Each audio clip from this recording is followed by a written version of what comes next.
These are the only exercises you truly need to stay strong, even after the age of 50. Have you ever noticed how time seems to speed up once we pass 50? The body starts responding differently. Strength doesn't feel the same. Our breath shortens. Muscles begin to lose their firmness and don't respond as quickly. Even if the mind remains sharp, the real danger lies in something else entirely: acceptance. We start to believe that this decline is just the natural course of aging, that there's nothing to be done, no way to change it. And it is in this quiet, passive resignation that the true enemy hides. Because once we accept the idea that it's normal to lose strength, mobility, and endurance, we unconsciously stop taking the steps that could actually reverse this process. And yes, it is reversible. That's the most important message here.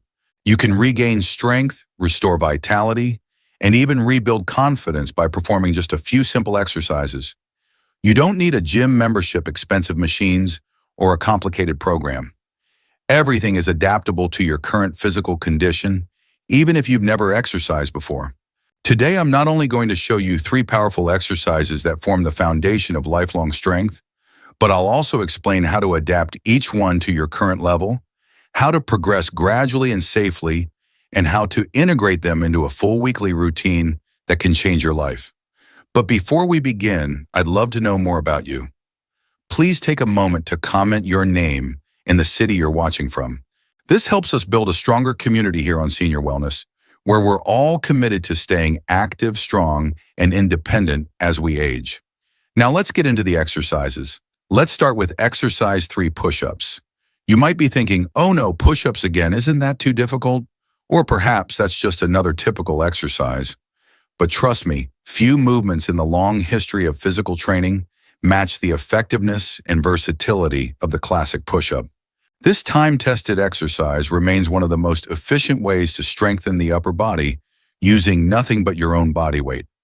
The push-up primarily targets the chest, triceps, and shoulders muscles that are essential for nearly every arm movement we perform in daily life. Whether you're pushing a shopping cart, lifting a heavy pan, or trying to get up off the ground after a fall, these are the muscles doing the work. But that's not all. Push-ups also engage your core, that vital group of muscles that includes the abdomen, lower back, and even the glutes. A strong core is critical for good posture, reduced back pain, and overall balance and stability, which is especially important after 50. The standard form is quite straightforward. You place your hands and feet on the floor, maintain a straight body like a board, and bend and straighten your elbows.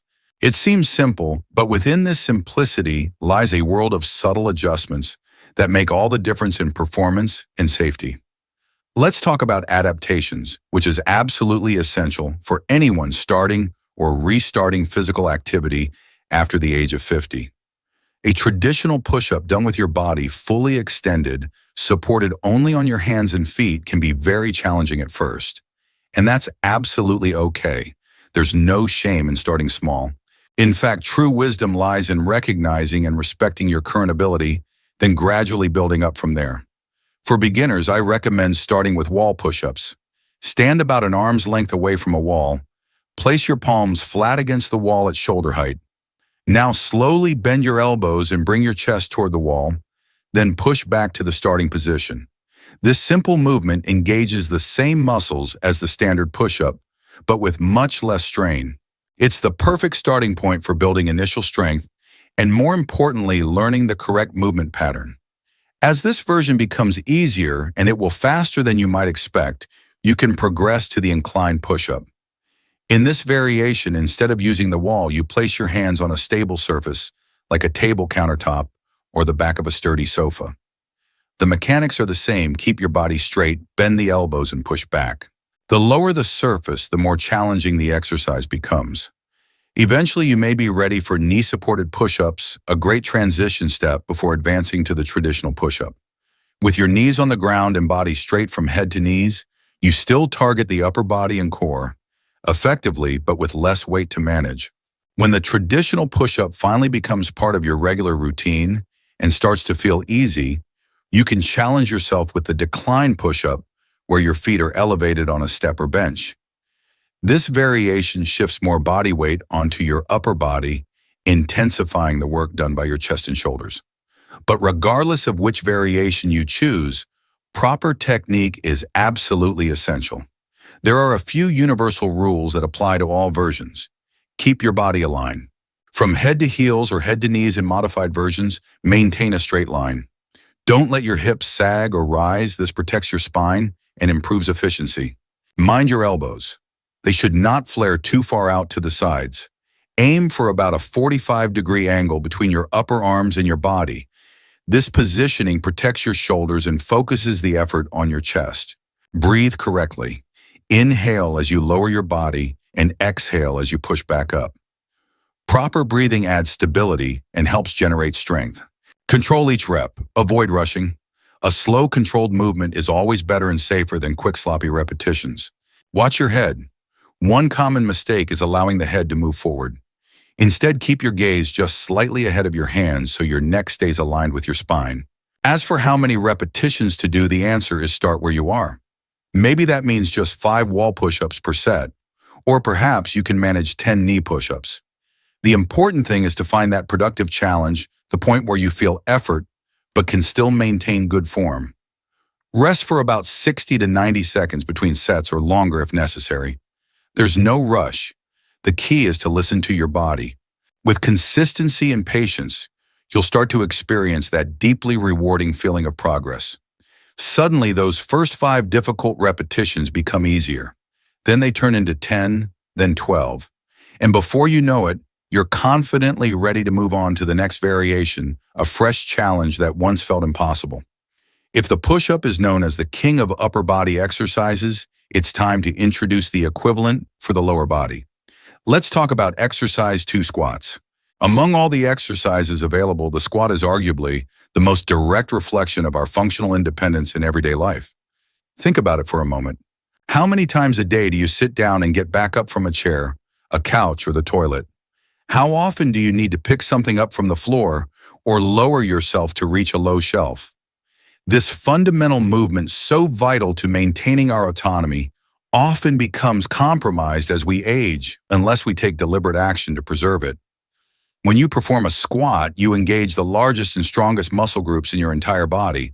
These include the quadriceps at the front of your thighs, the hamstrings at the back, the gluteal muscles in your hips and buttocks, and the deep core muscles that stabilize your torso. This massive activation of muscle fibers stimulates your metabolism significantly. In simple terms, you burn more calories and improve your body composition, which means more lean muscle and less fat. But the benefits of squats extend far beyond appearance or calorie burn. Squats help strengthen the knee and hip joints, improving their resilience and stability. They also promote flexibility in the lower body, which tends to decrease significantly with age. Perhaps most importantly for individuals over 50, squats naturally stimulate the production of anabolic hormones such as testosterone and growth hormone, key elements in maintaining and even building muscle mass. This is crucial because sarcopenia, the medical term for age-related muscle loss, is one of the main reasons older adults lose mobility, strength, and independence. Regularly practicing squats helps fight this process by preserving not only muscle, but also bone density, another essential component of healthy aging and fall prevention. The squat at its core is a simple movement, bending the knees and hips to lower the body toward the floor, and then returning to the starting upright position. It may sound easy, and in essence it is, but just like the push-up, squats offer multiple variations that can be adapted to your current fitness level. If you're resuming physical activity after a long break, begin with the assisted squat. Stand in front of a sturdy chair or countertop and lightly hold on to it for balance. Perform the movement slowly and with control. There's no need to rush. This helps you build strength while staying safe. As your confidence and muscular control improve, transition to the bodyweight squat, where no support is used. Eventually, you can increase the challenge by holding light weights such as water bottles or even books. Simply increasing your number of repetitions is also an effective and safe way to progress. If you have knee sensitivity or past joint issues, a very gentle variation is the partial squat. Here you only descend as far as is comfortable. You don't have to go all the way down to where your thighs are parallel to the ground. As your strength and flexibility improve, you'll naturally be able to deepen the range of motion over time. Proper form and technique are essential. Start by placing your feet shoulder-width apart with toes pointing slightly outward. As you begin to lower your body, imagine you're sitting back into a chair placed behind you. This mental cue helps push your hips backward, which protects the knees and ensures a safe movement path. Keep your chest lifted, your eyes looking forward, and your spine in its natural curve, neither overly arched nor rigidly straight. Make sure your knees track in the same direction as your toes and do not collapse inward. If this happens, it's a sign that the muscles stabilizing your hips need more strengthening, which fortunately squats will help with over time. Another common mistake is allowing the heels to lift off the floor during the movement. This often indicates tightness in the ankles, and it can throw off your balance. If you find this happening, place a folded towel under your heels temporarily while also working on ankle mobility with stretching and flexibility exercises. Pay attention to your breathing. Inhale deeply as you lower yourself, allowing your abdomen to expand. Exhale with controlled effort as you rise.